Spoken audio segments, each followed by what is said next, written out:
What is the best part of painting? There's a lot of really fun parts of painting. Right after a model has been primed in zenithal and it goes from looking like a plastic toy to a real thing. When the face of a character is done and the model comes to life.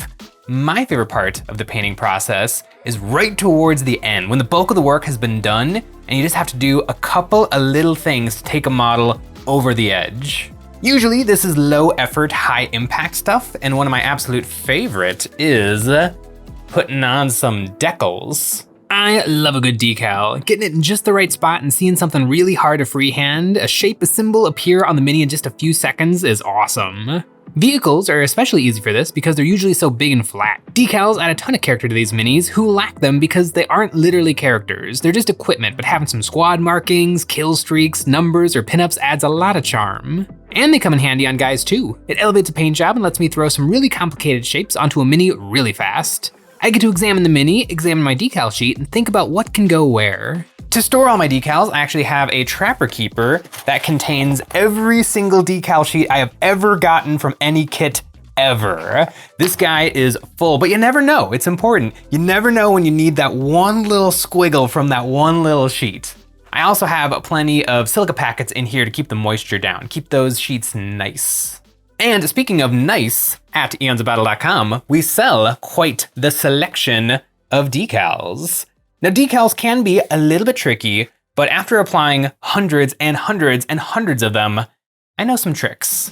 Wanderslide decals are very easy on flat panels. On my Gladiator Lancer, I left the front of the ship nice and bright in preparation for some lettering that I never got around to. The most important thing for decals is the finish of the paint job and how smooth it is. On my Gladiator, it's a little bit rough as this cream color was applied with a brush, but it's not too bad. On my Black Templar Captain, his shoulder pads are perfectly smooth, airbrush paint layers. I don't have to worry at all about texture messing with the decals over top of this.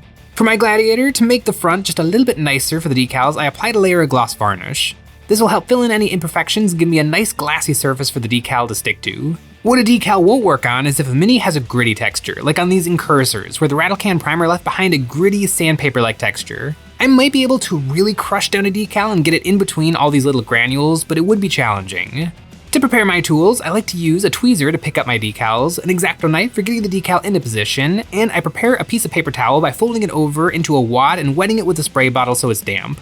The dampness helps it not shed and lets me press harder. The pressure is important. For my Gladiator, I picked out some text from this Litanies and Scriptures sheet, cutting out as close as possible to the symbol. A lot of decal sheets will have a little extra plastic surrounding the symbol, and it's better to get rid of this. While the decal is still dry, I test it out, holding it up to where I'm going to place it to make sure it fits right where I want it to go. On the longer litanies, I trim these down a bit, and on the big book pages, these are good to go, so I put them onto my wet sponge on my wet palette. Also available at EonsOfBattle.com. The water soaks up through the paper and hydrates the glue on the plastic film.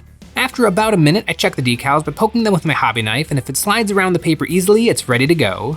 I took some water onto my brush and spread it over the spot I want the decal. Then, using the point of my hobby knife, I carefully poked it into place. I find the point of a hobby knife is the best for this because it stabs into the decal and really lets me pull it around. I've seen people use a brush for this, but it doesn't give the same control. A hobby knife is better. Once I have the decal right where I want it, I come in with a water paper towel and gently touch the decal to suck away most of the water. This gets it stuck down so it won't shift, and then I press pretty hard with the wad to crush out any water and air under the decal to really set it in place.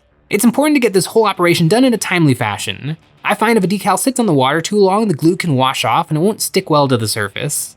Now that I have the text done, I feel like this spot could use some more. I grabbed a Templar cross from the Black Templar Space Knights sheet and a Litany of Hate. After a little soak, I slid it right off the paper, touching the paper to the plastic so that there's no gap. Then I drag the decal from the paper onto the plastic. I also used the extra text I cut off before and squeezed these bits around the Templar cross. Layering decals works great. Now they're on there, and the seam between the paint and the decal is pretty much invisible, but I can make it truly invisible with another coat or two of gloss varnish. I put this over the decals and then a coat of matte varnish to make it look like the original finish. Now water works just fine for applying decals to flat sections of miniatures, but a lot of parts of miniatures, particularly Space Marine shoulder pads, are round. And this gets a little tricky, but is very much helped out by things like Micro Soul and Micro Set. These two magical goos are especially made for decals. To throw some symbols on my Space Marine shoulders, I like to use a little of the Micro Soul, dripping this on while the decal is soaking on the wet palette. This stuff softens the plastic and helps the decal better conform to shapes. Then on the mini, I put Micro Set. This replaces the water under the decal. I carefully slid my cross into position, gently dabbing away the extra water, then really crushing down the decal. The micro sole made the decal extra fragile, which is good because when I crush it down, it bends and folds and takes the shape of the shoulder pad. The parts that fold and crease basically disappear, getting crushed flat. I put the last decal on his belt buckle, applying lots of force, and even though these are round surfaces and the decal is flat, it worked out great. Another nice thing about decals is because the process of sliding them on, you can get decals into some surprisingly tricky spots. In between my Tau Ethereal's drone's rabbit ears, I want to put a Tau symbol, but it's right in between and it's really tough to get in there with a brush to do some freehanding. With the decal, I can drag my symbol right where I want it, and then instead of finessing with a brush, I can press a wad of paper towel to get the symbol on there in a few seconds. The only thing I have to do after is hit it with the same satin varnish I used on the rest of the mini. This Tau Ethereal took me 8 hours to paint, and it only took like a minute to get the decal on the forehead of the drones, and it looks so good. It adds so much character and storytelling to these little drones, these little utility robots that the Tau use. Now, the decal doesn't have to be at the very end of the painting process. In fact, it's helped out a lot if you do a little bit of painting before and a little bit of painting after. Also, another important thing with micro sole and micro set, when you're done using these guys, make sure you change out your paint water. There's something in these that can sometimes react with other paints and products, so it's just a good idea to change out the paint water. I stole one of Sean's Rogaldorn battle tanks. I'm sure he won't mind what I have in store for this vehicle. I perused the tank names and pinup booster sheet, trying to find something that really captures Sean's essence. Sean was the one who turned us onto this product, and now we carry it at EonsOfBattle.com. EonsOfBattle.com is the place to find merch like our EOB dice, wet palettes, waterslide decals, and basing bits and toppers. It's also the best way to support us doing what we do with a membership. Each month, members get a credit that they can use on our new monthly terrain packs or any previous pack we have ever made. This June, we made an absolute monstrosity. What better way to show off a battle as serious business than a god machine already dead on the ground? These shattered remains create thematic line of sight blocking and ruined terrain perfect for grimdark games. With a titanic rigor mortis claw, silent cannon, and lifeless eyes, this beast won't be doing much but looking pretty while those who are still kicking win the day. This ruined titan fits right at home with our previous crash spaceship terrain. I carefully cut out Trench Tracy and her name, cutting the name in half, and then playing around on my desk to try out some different layouts to see how I want to stack these shapes. On historic pinups, usually there would be some kind of a backdrop color behind the character, and I want to do this too. I took a piece of painter's tape and laid it out next to my decals, and I found a circle just right for Trench Tracy. This is the old blast template from 40K, and for the letters, I used a stencil as a guide to make some boxes that'll fit perfectly with the name. I carefully cut these symbols out and then held them up to Sean's tank to see exactly where I want them to end up, so I can lay down my background shapes. I started out with a circle, blasting it with yellow, and then switched to the text boxes, letting this overlap the circle. I could have gotten both of these in one stencil, but I didn't want to think that hard, and it doesn't take much more time to airbrush twice. Now that I have my background done, I gave the spot on the tank a gloss varnish to even up the texture and protect the airbrush layers, and I started the decal soaking, and I gave each one a drop of micro sole. I transferred these onto the model, and it was really fun poking and prodding them into the perfect spot on the yellow backdrop. I crushed them down and finished it off with the lady herself, Trench Tracy.